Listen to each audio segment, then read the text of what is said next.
வணக்கண்ணா. இந்த கல் இருக்கீங்களா, இந்த கல் பார்த்தீங்கன்னா டெசிஷன் செய்கிறீங்கள, டெசிஷன் வந்து வந்து உடையாமல் செய்கிறீங்களா உடச்சி செய்கிறீங்களா? உடம்பு செய்ய முடியுமா? உடையாமலே தெளிவாக இல்லை, அந்த கல் பார்த்தீங்கன்னா இருக்குல்ல, உடஞ்சினா அது சரி பண்ண முடியுமா? உடஞ்சினா சரி பண்ண முடியாது. உங்களுடைய நுணுக்கு தான் அங்கே முன்னே நுணுக்கமாக பார்த்தா உடையாமல் இல்லை, சில இடத்துலலாம் உடஞ்சிட்டு இருக்குல்ல, உடஞ்சிட்டு இருக்கிறத வந்து அவங்க சரி பண்ணுறாங்க. அது சொல்கிறதே இல்லை. சிமெண்ட் டக்குன்னு உடச்சதே டக்குன்னு பூச்சிடுவாங்க. அப்படி பண்ண முடியாதுல்ல கல்லில். இப்போல்லாம் அந்த கல் உடைச்சேன்னா இந்த மாதிரி உடையெல்லாம் சேஃபாக எடுக்கணும். இது உடைச்சுன்னா இது அசிங்கமாகிடும். அது எங்கள் தொழில் தர்மம் இல்லை. ஆமாம், உடையாமல் நேக்காக நுணுக்கமாக பார்த்தே சித்தால் செய்கிறவங்க சிமெண்ட்டை வந்து செஞ்சிடுறாங்க. அது உங்களால் செய்ய முடியாதுன்றீங்களா?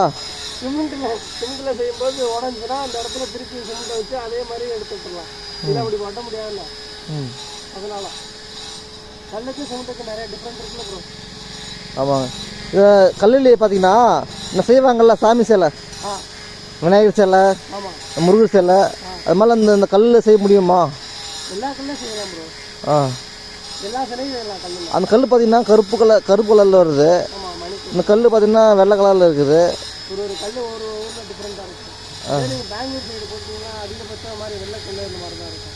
கோயில் கட்டுறதும் சரி எல்லாத்துலையும். ஆனால் அது விக்கிரகம் வச்சுறது கருப்பு கல்லில் தான் இருக்கும். அந்த பெரிய பெரிய கோயில் பார்த்தீங்கன்னா அந்த மார்பிள் வெள்ளை கலரில் வருது பார்த்தீங்களா, கிரானைட் மாதிரி. அது ஃபுல்லாக அந்த கோயிலுக்கு ஃபுல்லாகவே போட்டிருப்பாங்க. படியிலேருந்து அந்த மேலே கீழே உள்ள எல்லாமே அந்த வெள்ளை டைல்ஸ் மாதிரி வரும். ஆமாம். அது எப்படின்னா அது ஒரு இடையில கிடைக்கிற கல் பொறுத்தே இருக்குவாங்க கல். அதையும் பார்த்தீங்கன்னா அந்த சேட்டுங்க இருக்காங்கல்ல, அந்த சேட்டுங்க கோயிலுங்கெல்லாம் அந்த இந்திகா சேட்டு கோயிலெல்லாம் அது மாதிரி பார்த்துருக்கோம். நம்ம ஏரியா சைடு மாதிரியே இருக்காது கோயில். நார்த் இந்தியா சைடு அங்கே ஒரு ராமர் கோயில் கூட கட்டினாங்க. நம்ம ஊர் சைடு மாதிரியே கட்டினாங்க. டிஃப்ரெண்டாக கட்டியிருக்காங்க. அதுக்காக ஒரு ஊரில் ஒவ்வொரு மாதிரி. நம்ம ஏரியாவில் இது மாதிரி.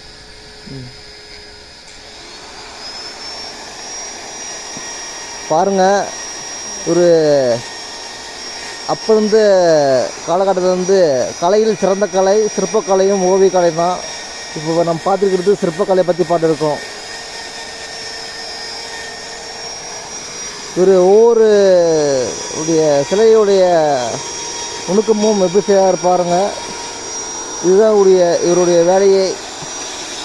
இது சொல்கிறாங்க, ஒன்று மிஸ்டேக் ஆனால் கூட எங்களால் வந்து சரி செய்ய முடியாது, வேஸ்ட் ஆயிரும், எங்களுடைய உழைப்பெல்லாம் வேஸ்ட்டாக போயிடும்.